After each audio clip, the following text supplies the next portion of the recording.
Meus queridos amigos, companheiros de ideal espírita, boa noite. Que Deus, o nosso Pai, nos envolva e nos mantenha em sua paz. Allan Kardec, o preclaro codificador da doutrina espírita, em O Livro dos Espíritos, na questão 803, sob a orientação do Espírito de Verdade, vai nos dizer que todos nós somos iguais perante Deus. Para o Pai, não existe diferença entre os seus filhos, independentemente do sexo que estamos momentaneamente investidos, da nossa condição social, da nossa raça. Todos nós, indistintamente, temos os mesmos deveres e as mesmas obrigações. Quer queiramos ou não, somos todos irmãos. Saímos dos braços de Deus e a Ele vamos regressar pelo nosso próprio esforço, pela nossa própria determinação.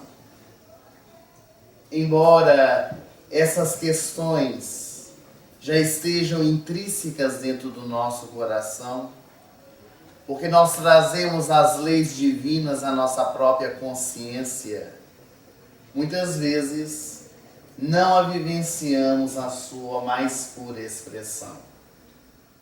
E é por isso que o preconceito, a discriminação, muitas vezes toma conta do nosso viver. Albert Einstein, o grande físico responsável pela teoria da relatividade, ele chegou a afirmar ao seu tempo que seria mais fácil quebrar um átomo do que quebrar um preconceito. Naquele tempo, acreditava-se que o átomo era indivisível, por isso essa colocação. Hoje, com o avanço da ciência, descobriu-se que o átomo pode ser dividido.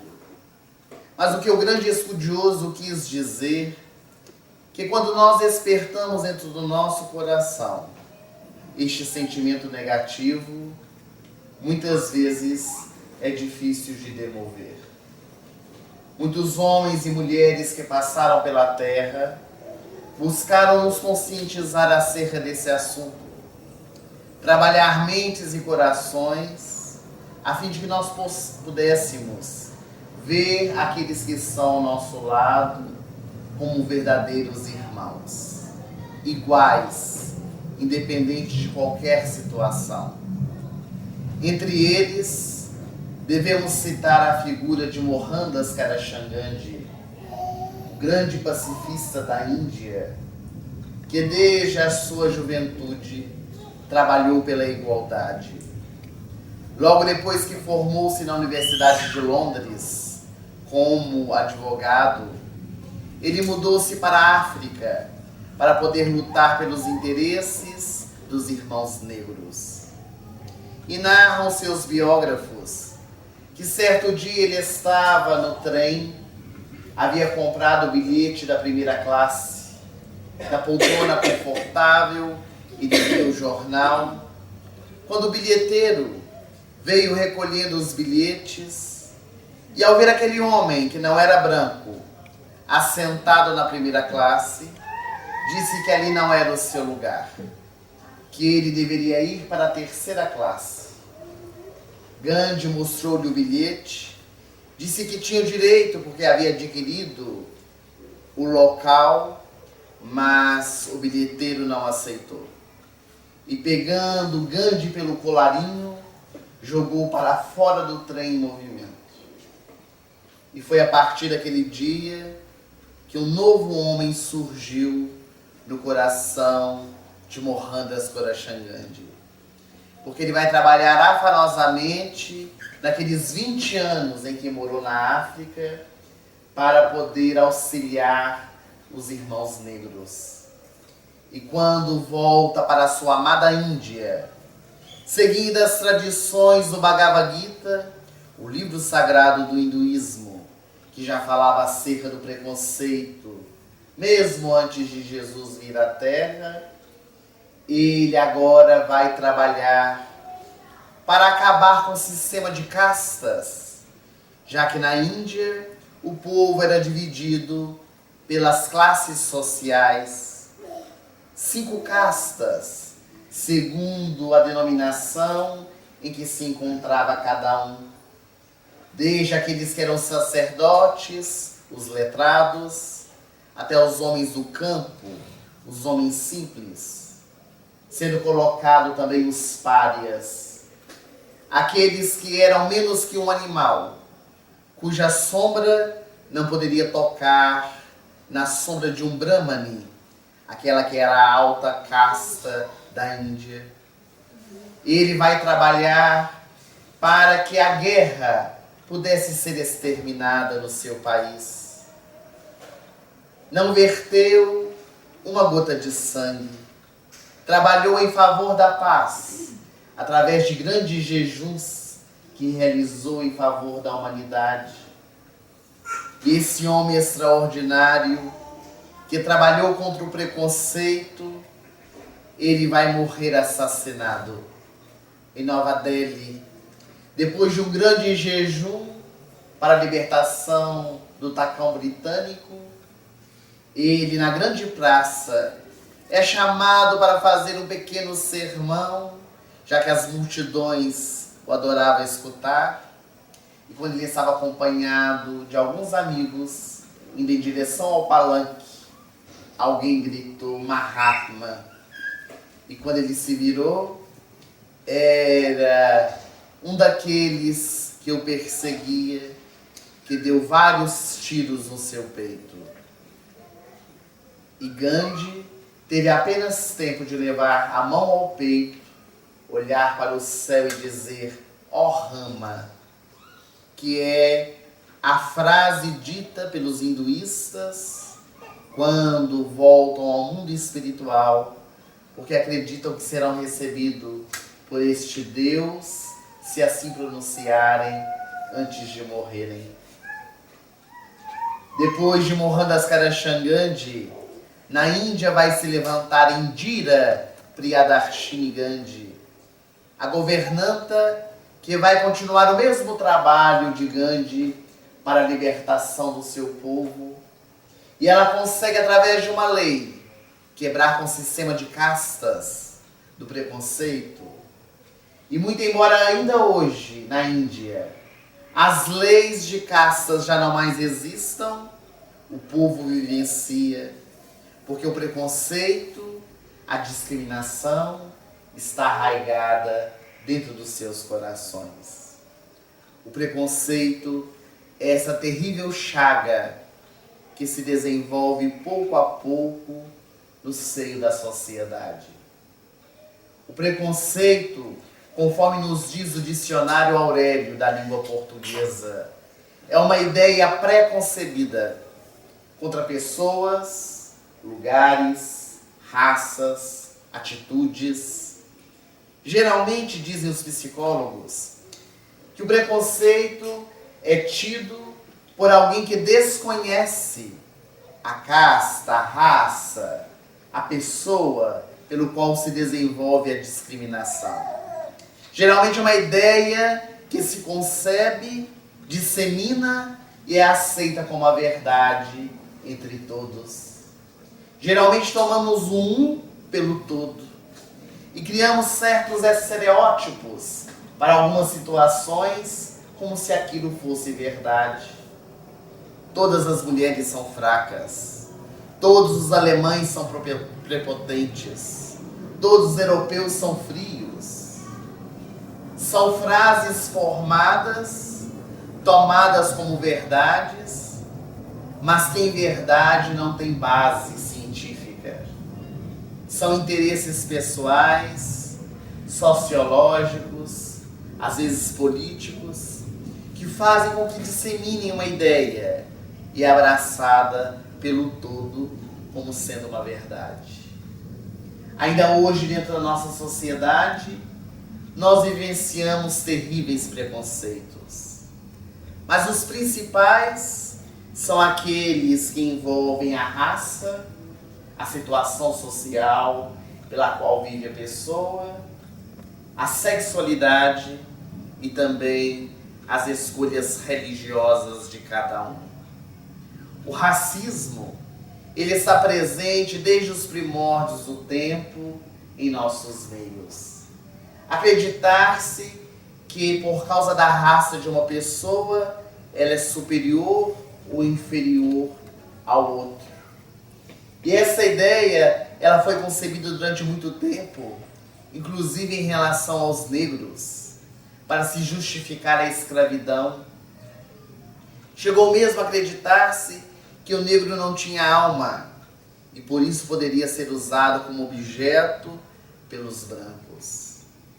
O racismo levou o acontecimento da Segunda Guerra Mundial, quando o tresloucado Adolf Hitler buscava a raça pura, a raça ariana, e mandou matar centenas de milhares de judeus, assim como de outras nacionalidades, para poder construir aquilo que ele dizia ser a raça pura. Nós vamos encontrar nos nossos meios o preconceito social de acreditarmos que uma determinada classe é melhor do que a outra pelas possibilidades financeiras que ela detém. E muitas vezes nós vivenciamos esse preconceito social de forma tão sutil que nós não conseguimos visualizar a nossa volta e aceitamos como verdades algumas situações.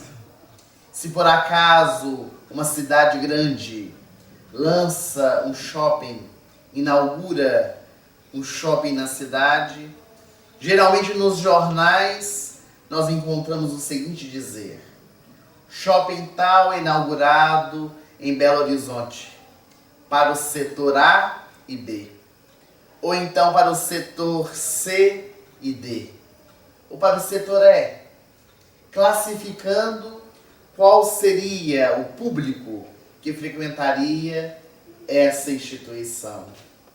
Não deixa de ser um preconceito quando nós excluímos da nossa vivência certas pessoas por causa dos bens materiais que ela possui.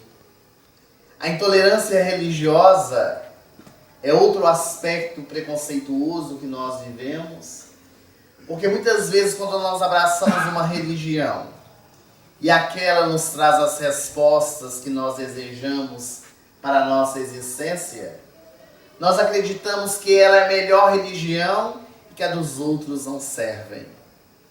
E nós começamos a ter ideias preconcebidas em relação às outras religiões, sem mesmo conhecê-las.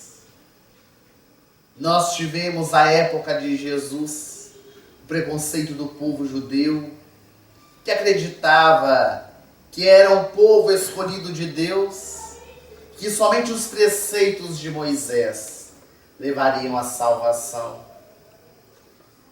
Bem mais tarde, com o surgimento de Jesus, as religiões cristãs queriam derivar do cristianismo.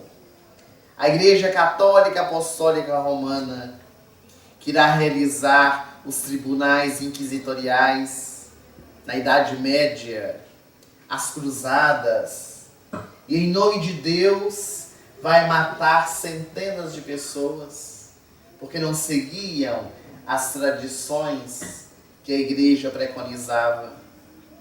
Tivemos o preconceito contra o Espiritismo, doutrina nova que surgia em Paris, na França, ainda hoje crescente, porque o Espiritismo tem apenas 157 anos. É uma doutrina muito jovem e ainda hoje dentro da sociedade, quantos preconceitos em relação ao Espiritismo. Quantas vezes nós também espíritas desenvolvemos preconceitos em relação às outras religiões? Se vemos alguém com a Bíblia debaixo do braço, nós já logo dizemos, só pode ser evangélico. Esse é protestante. Já criamos o estereótipo da pessoa. Às vezes fugimos dela. Mas qual é aquele que tem coragem de divulgar a sua religião como os protestantes fazem? Que realmente incorporam nas suas vidas aquilo que Jesus tenta nos passar através do seu evangelho. E ao que se tem notícia, são os protestantes que batem de porta em porta para falar do evangelho de Jesus. A sua maneira, da forma que acreditam, mas levam a sua bandeira. E quantas vezes nós que somos espíritas, temos vergonha inclusive de dizer-se espírita. Alguém nos pergunta qual é a sua religião, e nós damos aqueles risinhos marotos, às vezes escapamos pela tangente, ou quando dizemos, afirmamos, sou espírita, mas kardecista, viu? E dizemos qual é o tipo de espiritismo que nós seguimos, o que não deixa de ser um preconceito. Porque o espiritismo é o espiritismo. A umbanda, o candomblé, a magia negra, são outros cultos, outras filosofias religiosas que nos merecem respeito, mas nada tem a ver com o espiritismo. Mas nós criamos também preconceitos contra esses nossos irmãos. Se vemos uma pessoa de branco, já logo achamos que ela é da umbanda. Então nós vamos criando certas questões à nossa existência que precisam ser reavaliadas.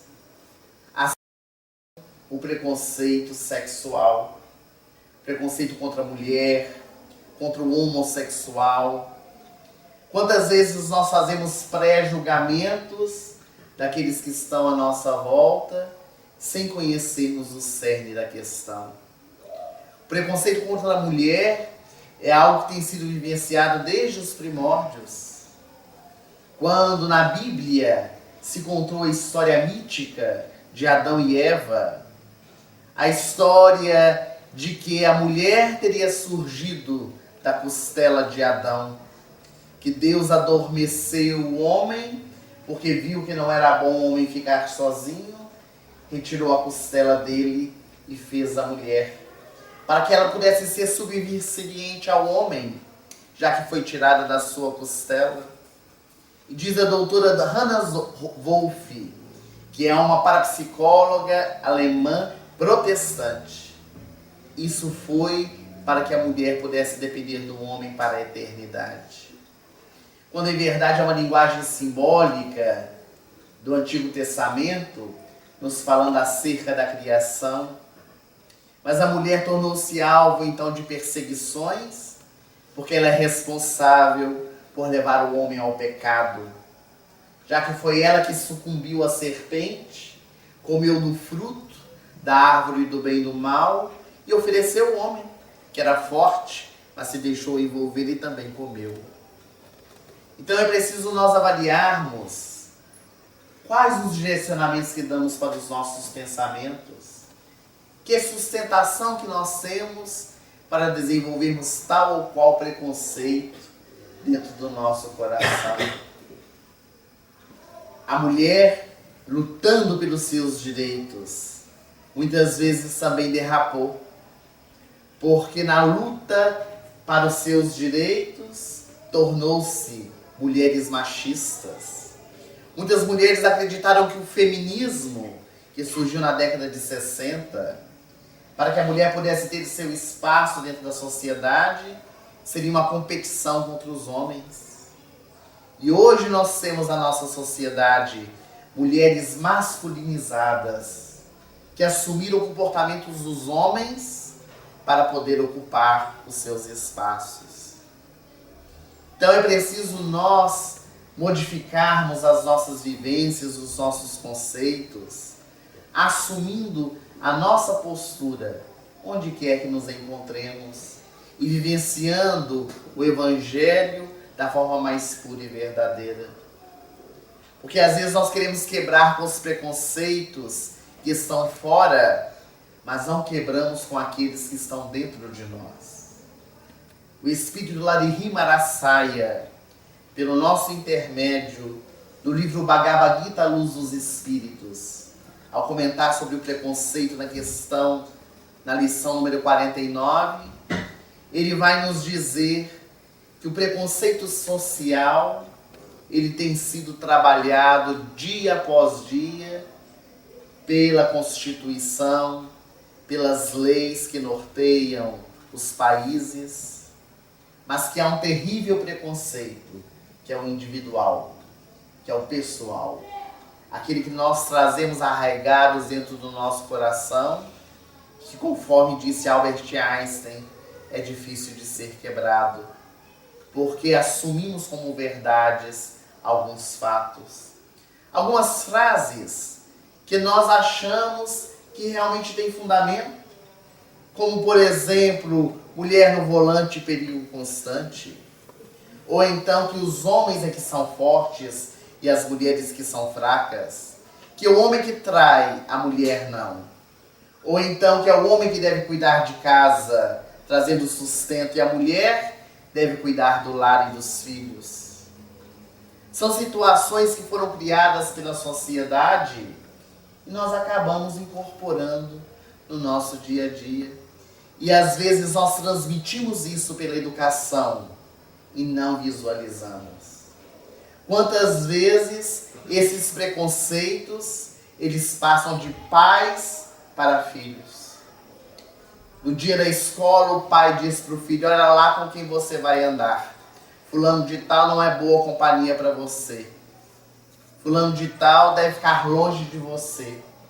É claro que nós deveremos orientar os nossos filhos para escolher os amigos, mas essas escolhas, elas devem se pautar em caráter, e não em situação social, não em racismos, mas nos direcionamentos que cada um dá para a sua própria existência. Quantas vezes nós, enquanto pais, enquanto mães, vemos o nosso filho chorando e dizemos para ele assim: cala a boca, menino, você por acaso é mulherzinha? E o menino, naquele mesmo instante, cala o choro, porque ele é homem, ele não é mulher, ele para de chorar, e nós aí desenvolvemos dois terríveis preconceitos naquela criança. O primeiro, que o homem não chora. É um preconceito terrível. Quem foi que disse isso? O homem não chora e depois tem infarto, que fica guardando as emoções, não coloca para fora. E o outro preconceito, de que quem chora é mulher. Mas não é qualquer mulher, é a mulherzinha que chora. Então, se é a mãe que diz para o filho: cala a boca, menino, porque você não é mulherzinha, quando ele vir a sua mãe chorar dentro de casa, a mãe para ele vai ser uma mulherzinha, porque ela está chorando. Ou se foi o pai que disse, o pai está ensinando para ele que a mãe também é uma mulherzinha quando ela chora. E o próprio filho desvaloriza a sua mãe por uma simples palavra, uma simples frase que nós dissemos aos nossos filhos. A educação, ela é o movimento que nós temos para modificar o mundo. E quando nós vamos trazendo novos conceitos, ao invés dos preconceitos, nós vamos alterando a nossa existência. Hoje, graças ao avanço da consciência humana, a nossa legislação brasileira, em sua Constituição, o direito prevê igualdade para todos os seres. Pode não ser vivenciado, mas há a lei para ser colocada em prática. E hoje o racismo é um crime inafiançável, em que quem o comete está para ser julgado perante as leis. É o avanço que vai se fazendo dentro da sociedade, incorporando nas suas leis as leis divinas, que já estão presentes desde os primórdios dos tempos. A doutrina espírita, ela vem nos explicar que não cabe preconceitos, porque o espírito não tem sexo. Ora nós envergamos um corpo masculino, ora um corpo feminino, pela reencarnação. O espírito não tem poder material. Os seus poderes são espirituais, os tesouros que nós adquirimos no transcorrer da nossa existência. Por isso o espírito pode nascer como pobre e pode nascer como milionário, como rico.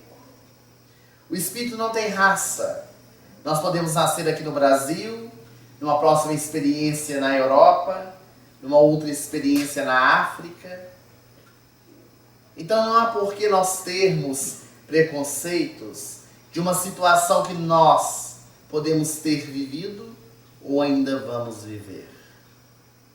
A doutrina espírita, ela quebra todos os preconceitos, porque ela é a vivência do Evangelho de Jesus. E Jesus foi o mestre por excelência, que quando esteve aqui na Terra, quebrou muitos preconceitos. Jesus alterou todo o pensamento de uma época, em diversas situações. Quando nós lemos o Evangelho e vemos aqueles homens arraigados às coisas externas, procurando apontar os erros alheios, e Jesus demonstra a importância de se transformar interiormente. O preconceito contra os samaritanos, e Jesus narra a parábola do samaritano, transformando naquele que era perseguido pelo povo judeu no exemplo de caridade. Ao que se tem notícias, Jesus foi um dos poucos mestres que aceitou ao seu lado mulheres para que pudessem tornar suas discípulas. Conversou com elas. Na beira do poço de Jacó, ele conversa com Fotina e oferece água viva, que aquele que quem bebesse jamais teria sede. E ela, porque sabia das leis, questiona: Senhor, tu falas comigo que sou mulher e sou samaritana? Mas ele estava além das convenções sociais. Assentou-se à mesa com as meretrizes, assentou-se à mesa com os publicanos, os cobradores de impostos. E quando alguém disse: mas Senhor, tu te assentas com essas pessoas à mesa? E ele disse: eu vim para aqueles que são doentes e não para aqueles que são saudáveis. Jesus faz de uma prostituta a mulher que se torna exemplo para todos nós de transformação moral. E é a ela que ele aparece pela primeira vez, quando ressurge dentre os mortos, dando a ela o testemunho de que ela havia feito da sua vida a melhor escolha. Jesus teve entre os seus apóstolos aquele que duvidou que ele realmente era o Messias. Quando Filipe convidou Bartolomeu para poder seguir Jesus, Bartolomeu questionou: mas pode vir alguma coisa boa de Nazaré? Olha o preconceito. E Filipe então disse para Bartolomeu, que era seu amigo íntimo: vem ver com seus próprios olhos, vem conhecer Jesus. E quando Bartolomeu vai ao encontro de Jesus e o mestre o vê pela primeira vez, Jesus diz: eis aí um verdadeiro israelita em que não há fingimento. E Bartolomeu crê que Jesus era o Messias. Enquanto Bartolomeu via a negatividade de Jesus, o mestre vê o que ele tinha de positivo dentro do seu coração. Diante da mulher adúltera, que deveria ser apedrejada em praça pública, Jesus diz: atire a primeira pedra aquele que estiver sem pecado. E em diversas outras situações do Evangelho, Jesus vai exemplificar para todos nós qual é a melhor postura diante dos nossos irmãos. Todos nós iguais perante o nosso Pai. Mas quando nós falamos desse assunto do preconceito, muitas vezes nos sentimos incomodados, porque é algo que trabalha a nossa intimidade. É muito fácil nós apontarmos os erros dos outros, julgarmos as atitudes alheias, os comportamentos de um ou que outro. Mas quando nós vivenciamos dentro da nossa casa, se torna bem diferente. Quando aquele problema que nós atacamos fora é vivenciado dentro do nosso lar, nós passamos a rever os preconceitos que temos. E nós gostaríamos de compartilhar com os queridos companheiros uma história real acontecida em Paris, que está narrada no livro de Sami Kelly. Essa história foi contada em Uberaba, quando Chico Xavier ali residia, no ano de 1980.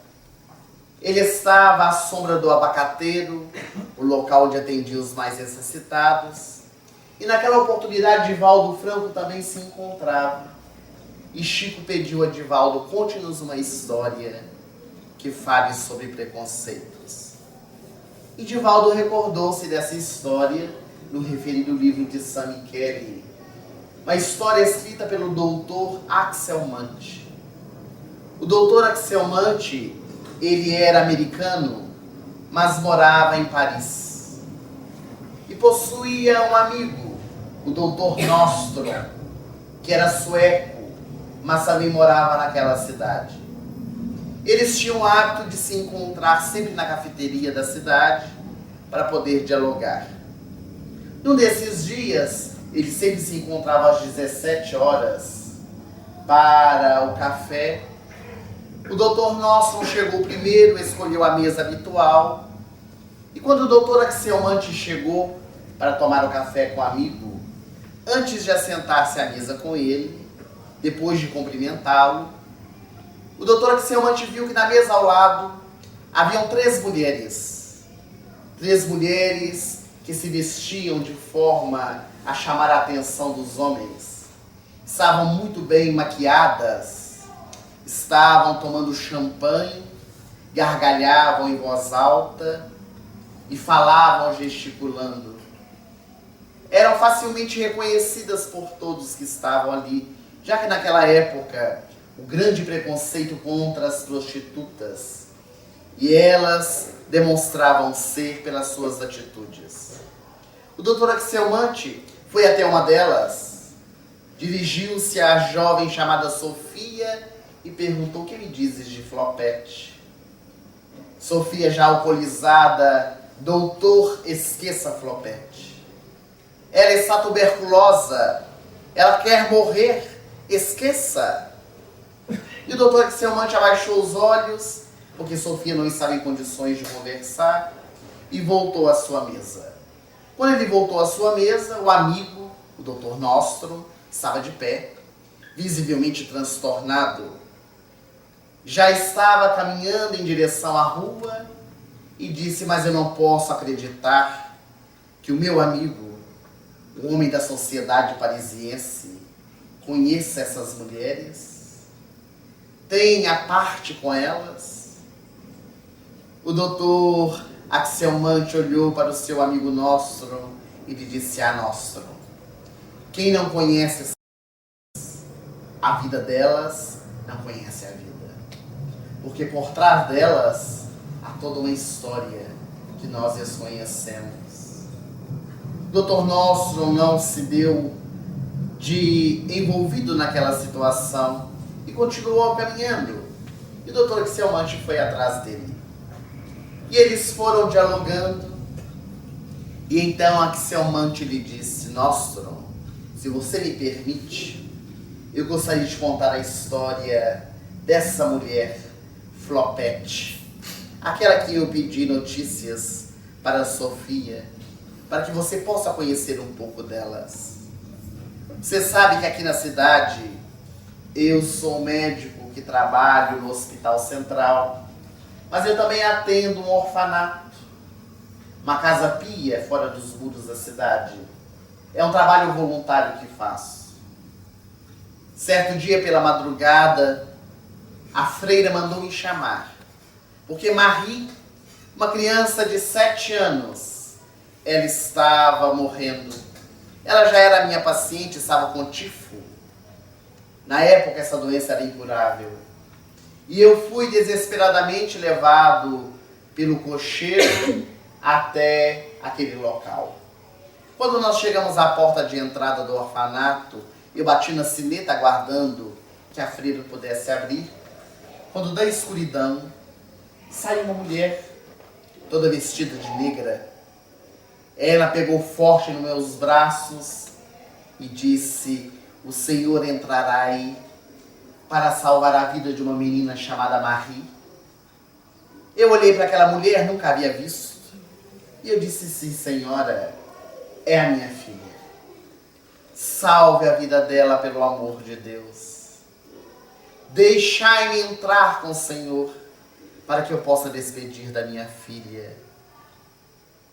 Eu olhei para ela e disse: não posso.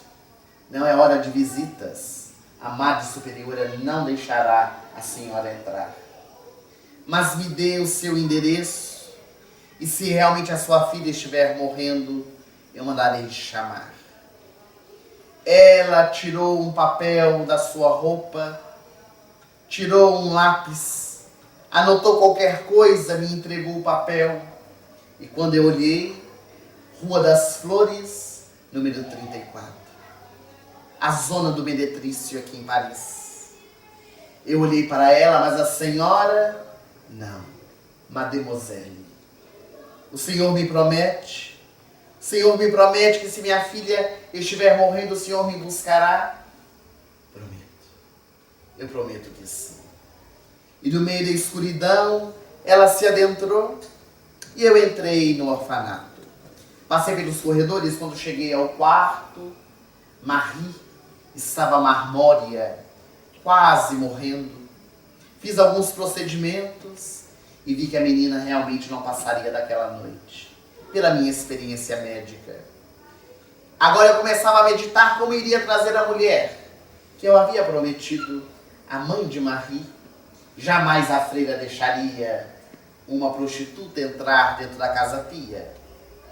Então eu olhei para a madre, ela estava um tanto cansada, e eu disse: vá descansar, madre, que eu vou ficar com a menina.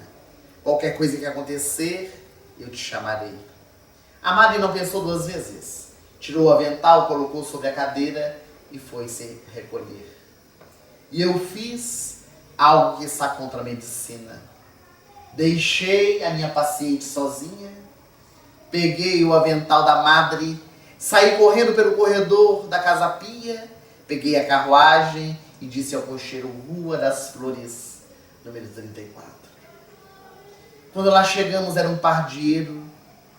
Era uma casa que exalava o odor, um mau cheiro. Eu subi as escadas, nos quartos estavam as mulheres seminuas, na oferta máxima do prazer. Eu fui procurando por Flopete, porque ela havia declinado o nome para mim. Quando no terceiro piso estava ela sentada de costa, totalmente nua, de fronte à penteadeira, fazendo a maquiagem. Quando ela se virou e me viu, assustou-se. Eu percebi que ela trazia as marcas da tuberculose que ela escondia através da maquiagem. Joguei nela o avental da freira e disse: vista-se e venha comigo, porque a sua filha está morrendo. Ela vestiu o avental, nós saímos correndo, descendo as escadarias. E antes que eu entrasse na carruagem, uma mão forte pegou no meu braço. Era uma senhora gorda que me olhava e dizia: para dormir fora, 50 francos. Era a proxeleta daquele local. Eu paguei 50 francos, nós entramos dentro da carruagem. Era uma menina, Flopete era uma jovem, assentada diante de mim, cabeça baixa, quando de repente ela levantou os olhos e disse: ah, doutor, nem sempre foi assim. Eu fui uma jovem que tinha ideais, tinha sonhos. Eu morava na Suécia, com o meu irmão e os meus pais. Até que eu conheci um jovem que me encantou, me envolveu com a sua palavra. Nós tivemos as primeiras experiências sexuais e ele me convidou para vir a Paris. Eu vim com ele para a Cidade de Luz. Fiquei hospedada no hotel de luxo. Ele vinha me ver todos os finais de semana. Durante a semana eu ficava sozinha. Até que eu dei a notícia para ele de que nós seríamos pais. Ele olhou para mim e disse: eu sou estéril, não posso ter filhos. Esse filho é de outro homem. Eu nunca havia me deitado com ninguém. Ele me expulsou do hotel, me jogou na rua da amargura. E agora, eu grávida na rua, debaixo das pontes e dos viadutos, sendo estuprada pelos homens da rua. Eu passei as maiores dificuldades. Minha barriga foi crescendo e eu prometi para o meu filho que iria nascer, que tudo faria para poder salvá-lo. Até que numa noite estrelada, debaixo da ponte Marie nasceu. Não era um filho, era uma filha. Eu dei o nome de Marie em homenagem à ponte e disse para ela: eu vou te dar tudo aquilo que eu não pude ter. Passei alguns dias com ela e vi que não teria condições de sustentar a mim e a ela. Procurei uma igreja próxima ao padre e disse para ele: salve a vida da minha filha. Ele disse: nós temos aqui uma casa pia para órfãos. A senhora tem marido? Eu disse: não. Então é filha do pecado. A menina é filha do pecado. A senhora pode deixar a criança conosco com uma condição: de nunca mais vê-la. Nunca mais a senhora vai ver a menina e terá que pagar uma mensalidade. Uma mensalidade adiantada, porque se não pagar, ela será colocada na rua. Essa é a nossa condição. Mas padre, eu não trabalho, eu não tenho dinheiro. Ele me olhou de cima a baixo e disse: você é jovem, você vai encontrar o que fazer. Eu abaixei os olhos, não podia acreditar que era o padre insinuando para mim o que eu deveria fazer. Mas eu não tinha escolha. Então eu deixei minha filha com ele e comecei a me prostituir. Era com o dinheiro da prostituição que eu pago o orfanato. Com o passar do tempo, eu quis ter notícias da minha filha. E um dia, quando eu fui pagar a mensalidade, eu insisti tanto que o padre disse: pague um pouco mais, eu te direi onde ela está. Eu paguei uma quantia maior, ele me informou qual era o orfanato. Eu mudei de roupa, tirei a maquiagem, fui na porta do orfanato para ver se via minha filha. Quando de repente a freira saiu do lado de fora com as meninas, todas elas vestidas iguais, correndo para aqui e para ali. Eu trazia nas minhas mãos algumas balas, alguns doces, e eu perguntei à freira: será que eu poderia dar às meninas? Elas vieram correndo na grade, eu dei algumas guloseimas, quando a freira gritou para uma menina que estava na porta: Marie, venha também ganhar a sua bala. A menina veio correndo, era minha filha. Ela tinha os olhos azuis, a pele clara, os cabelos encaracolados. Eu pus a mãozinha dela, o caramelo. Ela me olhou e disse: lá, bela dona, a boa senhora. E a partir daquele dia, eu comecei a ir de vez em quando visitá-las, mas nada podia dizer à minha filha. Hoje, quando eu fui pagar a mensalidade, o padre me disse: a sua filha está morrendo. Sua filha está morrendo de tifo. Eu fiquei na porta de entrada esperando, porque eu sabia que o médico ia vir atendê-la. E hoje, doutor, é o dia mais feliz da minha vida, porque o Senhor está me proporcionando despedir da minha filha. Nesse inteirinho eles chegaram ao orfanato, desceram, foram ao quarto onde estava a menina Marie.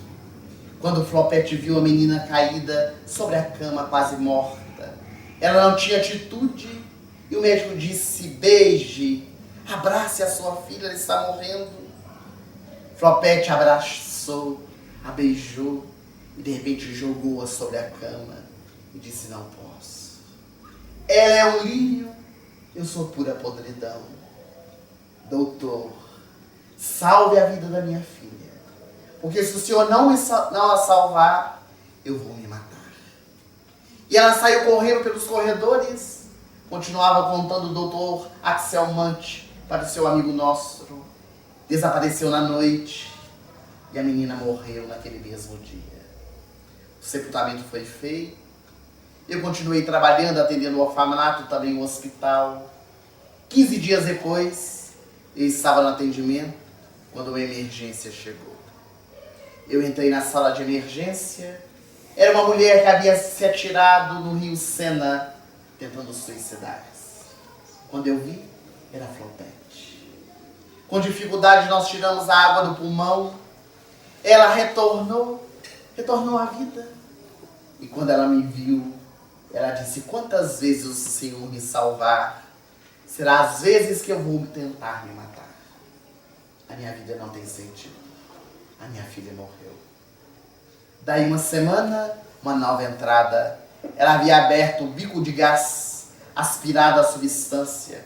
A situação era mais difícil, mas nós conseguimos salvá-la. E a partir desse dia não tive mais notícias de Flopete. Hoje Sofia me diz a sua situação. Nostro, eu quero te dizer que eu nunca amei uma mulher como amei Flopete. Não é o amor carnal de homem e de mulher. É um amor transcendental. Eu sinto por essa jovem um sentimento tão bonito. Porque eu vejo a garra, a determinação dessa mulher, embora o seu sofrimento. E eles chegam na casa do doutor Axelmante, à porta de entrada, e se despedem ali. O livro de San Michele termina a história assim. Divaldo acabava de contar a história às pessoas emocionadas. Chico Xavier chorava muito. Quando eles estavam indo embora para casa, Chico disse: Divaldo, você sabe como acaba a história de Flopete? Ele disse: é claro que sei. O livro de San Michele conta que o doutor Axelmante despediu-se de Nostro e ele foi para casa. Emmanuel, disse Chico, me desdobrou e me mostrou o que aconteceu depois. Nostro não foi para casa. Ele foi para a Rua das Flores, número 34. Ele queria saber quem era aquela Flopete. Quem era aquela mulher que despertara no coração do seu amigo tanto amor. Ele chegou no pardieiro, passou pelos quartos e ninguém sabia quem era Flopete. E durante muitos dias, sempre à noite, ele ia àquele local para saber se alguém poderia dar notícias de Flopete. Uma dessas madrugadas, na esquina, estava Sofia, aquela do café. E então Nosso aproximou-se dela, ela disse 20 francos para uma hora. Ele disse: eu te dou 50 francos se você me disser onde está Flopete. Mas porque todos querem Flopete? Ela é pura podridão, ela está morrendo de tuberculose. Ela está lá no fundo, na última casa abandonada dessa rua. Nosso não desceu, contava Chico. Foi descendo, chegou àquele local onde estavam os mendigos, animais, crianças. Uma imundície, um mau cheiro. Nosso, muito bem vestido, foi adentrando aquele local quando viu uma mulher que estava no chão, parecia um monturo. Ele aproximou-se, tocou nela e perguntou: você é Flopete?